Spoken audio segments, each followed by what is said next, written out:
సాయంకాలం వేళ మొక్కలకి నీళ్లు వేస్తుండగా కనిపించాయి ఈ మల్లె మొగ్గలు. కాసేపటికి చూద్దాంలే అనేసరికి చక్కగా విరబోసి నవ్వుతూ ఉన్నాయి ఈ మల్లె పువ్వులు. మరి మన మనసు ఊరుకుంటుందా పువ్వుల్ని కోయకుండా ఉంటే? అందుకని చకాచకామని పువ్వుల్ని కోసేసి అరచేతిలోకి తీసుకొని చూస్తే చాలా ముద్దుగా ఉన్నాయి, అంతే సువాసనగా ఉన్నాయి ఈ మల్లె పువ్వులు. మల్లె పువ్వులు కోసిన ఆ పక్కనే మొరం కూడా ఉంది కుండీ నిండా.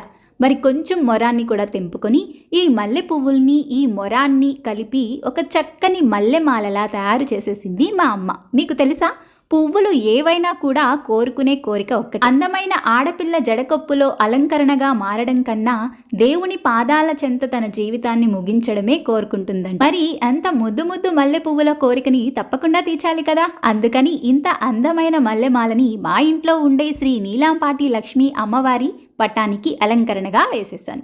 ఇక ఈ వీడియో నచ్చిందా? నచ్చితే తప్పకుండా లైక్ చేయండి, షేర్ చేయండి, కామెంట్ చేయండి, మన ఛానల్ని సబ్స్క్రైబ్ చేసుకోండి.